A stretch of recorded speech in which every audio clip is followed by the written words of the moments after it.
Hang on, Planty. We're gonna save our apples and grapes.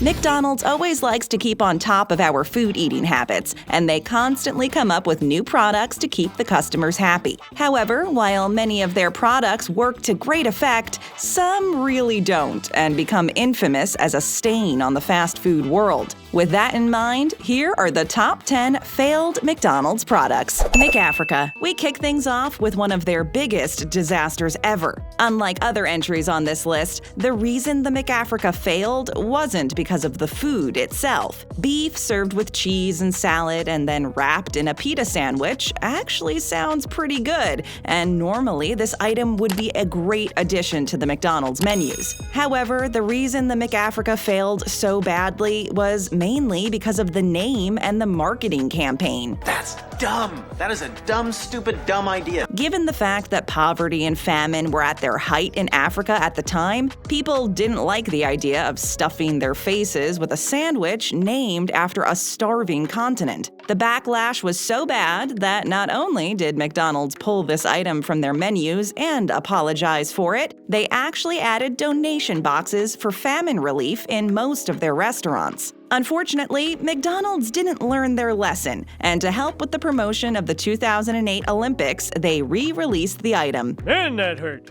Now to do the exact same thing again.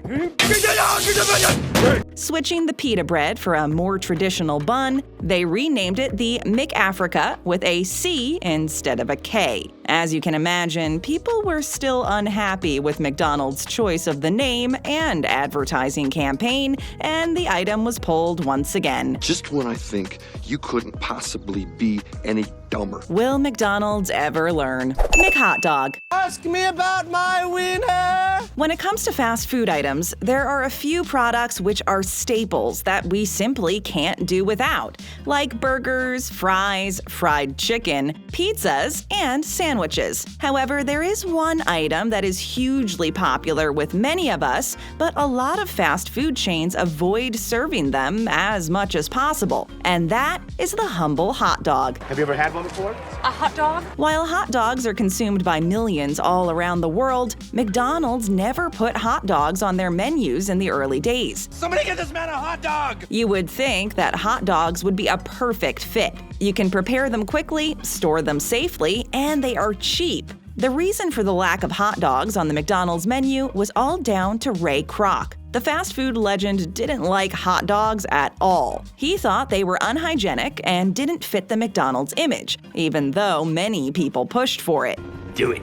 Eventually, after Ray Kroc had passed away, McDonald's did release a hot dog, and regardless of the seemingly low risk, the hot dog didn't do well at all. Despite the popularity of hot dogs and the fact that McDonald's could sell them cheaply, the McHotDog didn't take off. McDonald's kept trying to make us fall in love with their hot dogs, re-releasing them every now and again, but to no avail. Apparently, the McDonald's-loving public would rather stick to their burgers. Arch Deluxe. But I want to do it my way. Classy and sophisticated. One of the more appealing things about fast food restaurants is that they are very family-friendly. However, despite McDonald's being incredibly successful for families and young children, they decided to try and up their image by creating a menu just for adults. No kids allowed. The jewel in their adult crown was the Arch Deluxe burger. This burger was designed with only adults in mind, and it used grown-up and sophisticated flavors. The Arch Deluxe was a quarter pounder with peppered bacon, lettuce, tomato, cheese, onions, ketchup,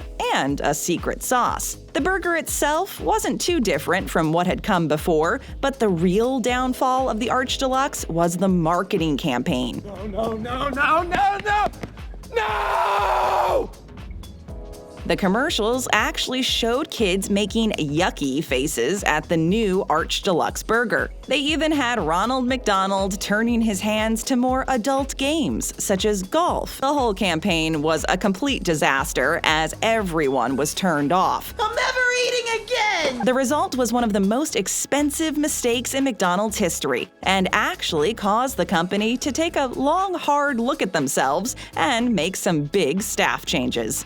McGriddles McGraten Croquette. Let's put another shrimp on the barbie. Designed more for the Japanese market than for the US, the McGraten Croquette consisted of deep-fried macaroni, shrimp, and mashed potato, shrimp and potatoes, shrimp burger, shrimp sandwich, which was then served on a bed of cabbage and stuffed into a bun. The combination of ingredients alone is enough to put anyone off the McGraten Croquette. And in fact, the #1 complaint about this product was the taste, as many people didn't like the idea of potato, macaroni, and bread together. The texture alone screams mushy. Oh, boy, that's mushy. The other reason was that the marketing for the McGraten Croquette didn't really set the world on fire, and no one rushed to their local McDonald's to try this new item. However, given the failure of this product, it surprisingly does still pop up from time to time in some Japanese McDonald's. McDLT. During the 1980s, McDonald's thought they had a problem. Houston, we have a problem. They thought that sometimes people didn't like all the ingredients in their burgers. Do you want these? I hate olives. McDonald's thought they could fix this problem and improve sales by having people build their own burgers, and gave us the McDLT. The idea with this burger was that the warm sections of the burger, such as the meat patty, were kept separate from the cold sections. The beef stays hot, the cool stays crisp. The salad, the sauce, and the cheese. Not only could you build your own burger and leave out the bits you didn't want, but it was also meant to keep the separate parts fresher for longer. I like to keep it fresh. I like to live it up, I like to mix it up. The idea didn't really catch on, as people didn't really want to assemble their own fast food meal. But the main reason the McDLT didn't work was due to the packaging. As the world was moving towards a more environmentally conscious society, people had issues with the giant styrofoam containers McDonald's was using to serve their McDLT. Because of this, McDonald's struggled to promote this product, and it was eventually pulled from their menus. McLobster. What's that? Lobster. The sandwich itself consisted of lobster meat and lettuce shoved into a hot dog bun, which may sound fancy for a fast food chain, but it didn't look very appealing. I'm very sick from lobster. One of the main reasons people were turned off by the McLobster was its price. Because of the lobster content, this sandwich was truly overpriced compared to any other sandwich or burger on the Mickey D's menu. You owe me lobster money. The other reason for its failure was that it's difficult to keep seafood fresh while maintaining good quality and fast service. Although the McLobster bombed in most places, it is still available in some maritime Canadian McDonald's locations and even in certain parts of Maine, usually coinciding with lobster fishing season. Maybe the McLobster can work in those places, but for the rest of us, the McLobster was a big no thank you. Hula Burger. That's that Hawaiian burger joint. While Ray Kroc was a fast food legend, he also had his bad ideas and failures. See, we all make mistakes. The Hula Burger was one of the biggest flops to happen to the Golden Arches chain. During the 1960s, McDonald's had really started to take over the fast food world. However, there was one group of people that McDonald's couldn't seem to accommodate on a certain day of the week, and that was the devout Catholic population. As Catholics couldn't eat meat on Fridays, why don't Catholics eat meat on Fridays? McDonald's decided to come up with a meat-free burger in order to please the religious group. Two products were pitted against each other, the Hula Burger and the Filet-O-Fish. While the Filet-O-Fish took off and is still a popular choice today, Ray Kroc's Hula Burger bombed. The Hula Burger was essentially a cheeseburger, but instead of the meat patty, a slice of grilled pineapple was topped with cheese and served in a bun. That sounds like a fantastic idea. We have no idea why Ray Kroc thought this was a winning idea, but it resulted in one of the biggest failures in McDonald's history. McPizza. Mr. Kraft, we don't serve pizza.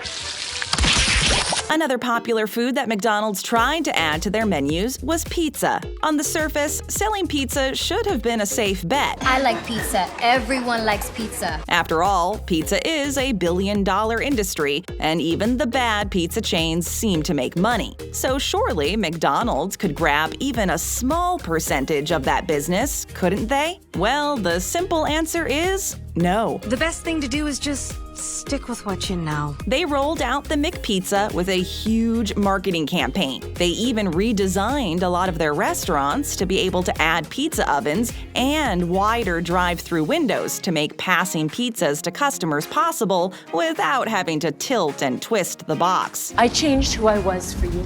However, all that advertising and mass redesigning was a big waste of time, as the McPizza was a big failure. One of the biggest problems with McDonald's selling pizza was that it just took too long to cook. People had gotten used to the speed of which they could get their McDonald's meal, and they just weren't willing to wait for a pizza to be prepared.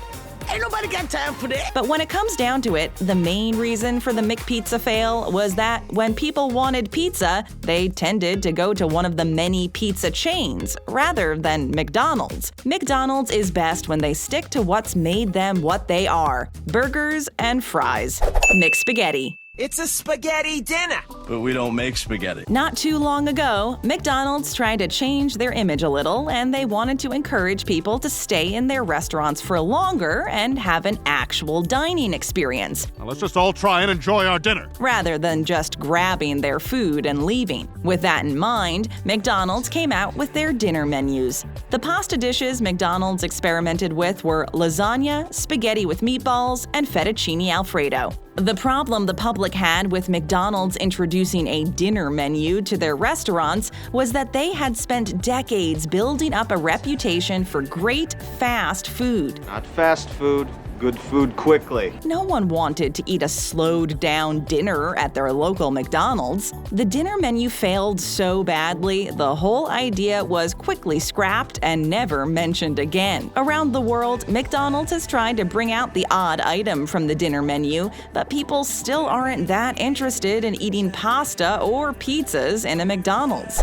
McLean Deluxe. With the addition of many fat-free products, salads, and vegetable options, as well as the recent surge in meat-free burgers and Beyond Meat products, fast food chains are starting to get the healthy side of eating right. However, it wasn't too long ago that the idea of a healthy fast food option was strange and even crazy. You can't have both of them. You have to pick one. Back in the early 1990s, particularly after the huge success of products like Diet Coke, McDonald's tried to get in on the fat-free and sugar-free markets that were gaining steam. Why does everyone have to go on a diet? With the introduction of the McLean Deluxe. This burger was advertised as over 90% fat-free and as a healthy alternative to more traditional fast food items. The burger itself looked like a regular McDonald's burger. However, in order to make this a virtually fat-free option, McDonald's replaced most of the fat with water. Go ahead. Water it down some more. This in itself caused the first problem, as the burger patties wouldn't hold their shape because there was no fat to bind them together. McDonald's solution to this was to inject the patties with carrageenan, which is a type of seaweed often used in the food industry as a thickening agent. Although this did help to mold and hold the burger patties together, it did nothing for the taste. People were soon turned off from the fat-free McLean Deluxe, and it was never seen again. Luckily, McDonald's did learn their lesson from this failure, and nowadays they have much better tasting healthy options on their menu for the more health-conscious Mickey D's fans out there. Tap that screen for more great videos. Here for the first time? Then hit that subscribe button and ring that bell to join our notification squad.